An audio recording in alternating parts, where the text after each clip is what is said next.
अम्मा 30 रुपए के जामुन कर दो। हाँ हाँ बिटिया देती हूँ, ये लो।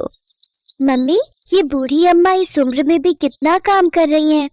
हाँ बेटा, शायद इनका इस दुनिया में कोई नहीं होगा, तभी तो इतनी उम्र में भी खुद काम कर रही हैं। चलो बेटा, ऑटो वाला वेट कर रहे हैं। उस औरत की बात को सुनकर जानकी नाम की बूढ़ी औरत की आंखें भर आती हैं और वह अपने आप से ही बातें करने लगती है। हाँ, आज मैं इस दुनिया में अकेली हूँ, पर कल तक मैं अकेली नहीं थी, मेरा भी परिवार था। पर सुनो जी, पापा को गए 1 महीना हो गया, पर तुम्हारी माँ अभी तक सदमे से बाहर नहीं आई। घर के सारे काम मैं करूँ और वो आराम से बैठकर रोटियां तोड़े।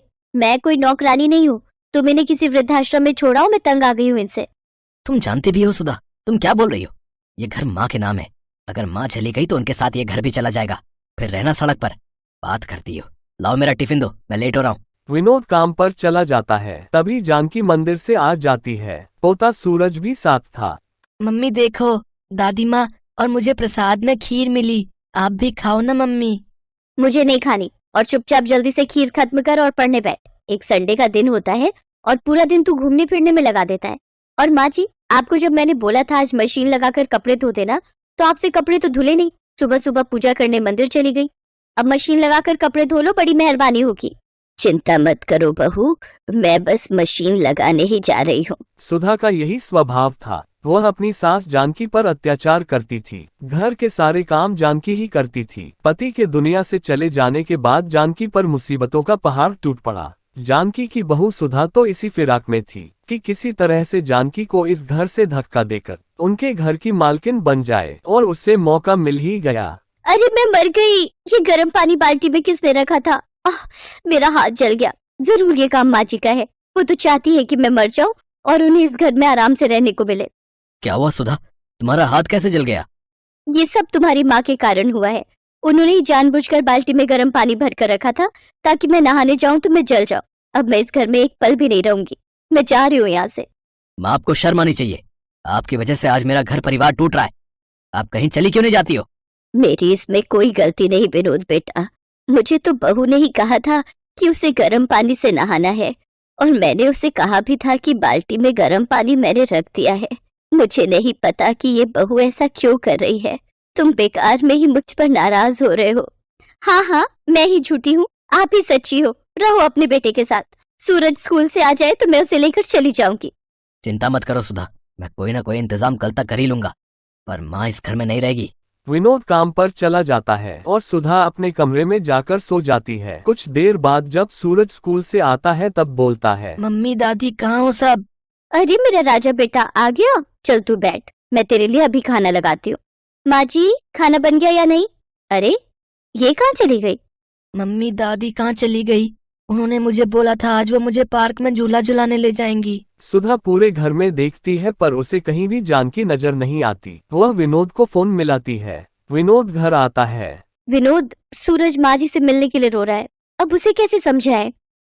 चिंता मत करो सुधा, मैं सूरज को समझाता हूँ। सूरज बेटा रोते नहीं है, तुम्हारी दादी जी हरिद्वार गई हैं, वहाँ एक बहुत बड़ी पूजा होने वाली है, इसलिए उन्हें आने में थोड़ा समय लगेगा। कुछ दिनों बाद तुम्हारी दादी आ जाएंगी, ठीक है? सुधा और विनोद किसी तरह सूरज को समझा देते हैं, पर वह दोनों जानकी के बारे में कुछ भी पता करने की नहीं सोचते। जानकी सड़कों पर अकेले और बेसहारा घूम रही थी। जानकी के पास जो थोड़े बहुत पैसे थे वो लेकर वह दूसरे शहर आ गई और एक झोपड़ी में रहकर अपना गुजारा करने लगी। अब तो बहुत से वहां के लोग जानकी को जानते थे। जानकी को घर से निकले आज 10 साल हो गए। पिछले 10 सालों से जानकी अपने परिवार से दूर है। विनोद और सुधा ने उसे ढूंढने तक की कोशिश नहीं की। गर्मियों का सीजन आया तो जानकी ने मंडी से जामुन खरीदे और जामुन बेचने लगी। आज 80 साल की उम्र में जानकी दुनिया में परिवार के होते हुए भी अकेली है और आज भी खुद से कमाकर अपनी जिंदगी गुजार रही है। जानकी काकी, घर चल रही हो? मैं घर ही जा रही हूँ। शोभा बेटिया, अभी बहुत जामुन पड़े हैं, मैं सोच रही हूँ कुछ देर और बैठ जाती हूँ, थोड़े और बिक जाएंगे तो नुकसान नहीं होगा। लाला के जामुन के पैसे लौटाने हैं, घर ले गई तो जामुन खराब हो जाएंगे। और तुम्हारी नारियल पानी की बिक्री हुई क्या आज थोड़ी? हाँ काकी, आज बाजार में घूम कर बेचे तब जाकर बिके। मैं तो कहती हूँ मुझे दे दिया करो बेचने के लिए, पर तुम मानती कहाँ हो काकी? नहीं बेटिया, तुझे भी तो अपने घर का ख्याल रखना है। तू भी तो कितनी मेहनत करती है ना।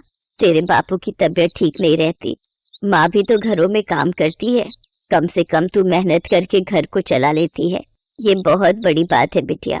चिंता मत कर, मेरी बूढ़ी हड्डियों में बहुत ताकत है। जिंदगी के दुखों ने मेरे शरीर को मजबूत बना दिया है। तुमसे बहुत कुछ सीखने को मिलता है काकी। अच्छा मैं घर चलती हूँ, फिर तुम आराम से आ जाना। जानकी को जामुन बेचते रात हो गई। उसके पास अभी भी जामुन बचे हुए थे। तभी उसके पास एक गाड़ी आकर रुकती है। अरे यार, जामुन खाने का बहुत मन हो रहा है, चल ना उन अम्मा से जामुन लेते हैं। एक काम कर, तू जल्दी से जाकर ले आ, मैं गाड़ी साइड लगाता हूँ। अम्मा 50 रुपए के जामुन कर दो। अभी करती हूँ बेटा। अम्मा मेरे पास 500 का नोट है, आपके पास खुले होंगे? नहीं बेटा, मेरे पास खुले तो नहीं है। सूरज, सूरज, तेरे पास 50 रुपए है क्या? जरा पकड़ा दे है तो। सूरज? जानकी सूरज नाम सुनकर थोड़ी घबरा जाती है। अचानक वह लड़का गाड़ी से बाहर निकलता है और जानकी को देखकर चौंक जाता है। दादी माँ, और यहाँ? सूरज तब छोटा था, 10 साल का बच्चा सूरज आज 20 साल का हो चुका था। सूरज अपनी दादी को पहचान गया और वह दादी दादी कहकर अपनी दादी के गले लगकर फूट फूट कर रो पड़ा। सूरज कॉलेज में पढ़ रहा था तो वह इसी शहर में रहता था। सूरज को जानकी से सारी बात पता चलती है और वह भी अपने पोते से लिपट कर खूब रोती है। इसके बाद जानकी सबसे विदा लेकर अपनी पोते सूरज के साथ अपने शहर अपने घर पहुंचती है। जानकी को सूरज के साथ देखकर विनोद और सुधा हैरान रह जाते हैं, पर सूरज गुस्से में था। मम्मी पापा, आखिरी बार आप लोगों से मिलने और अपना सारा सामान लेने आया हूँ। आज के बाद मैं आप लोगों को अपनी शक्ल कभी नहीं दिखाऊंगा। मैं दादी के साथ रहूंगा। आपने मुझसे झूठ बोला कि दादी माँ हरिद्वार गई हैं, पर आज 10 साल बाद दादी की हालत देखकर सचमुच मुझे आपको अपने माता पिता कहते हुए भी शर्म आ रही है। मैं हमेशा दादी माँ के बारे में आपसे पूछता था, पर आप हमेशा टाल देते थे। कहीं ऐसा ना हो जैसा आपने दादी माँ के साथ किया है ना, कल आपके साथ ऐसा हो जाए। पर नहीं, आपके साथ ऐसा कुछ नहीं होगा, क्योंकि मैं तो आप दोनों के साथ अपने सारे रिश्ते तोड़कर दादी माँ के साथ जा रहा हूँ। नहीं सूरज बेटा, ऐसा मत कर, हम तेरे बिना जी नहीं पाएंगे।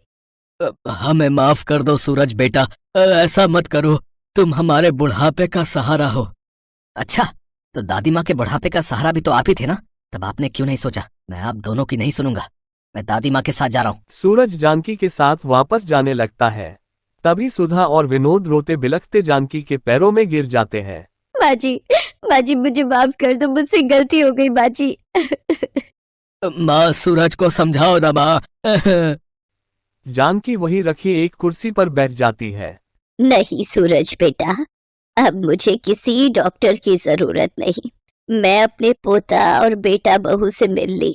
अब जीने की इच्छा नहीं सूरज बेटा। अपने माता पिता को माफ कर देना, अपने माता पिता की खूब सेवा करना। माता पिता का आशीर्वाद भगवान का आशीर्वाद होता है।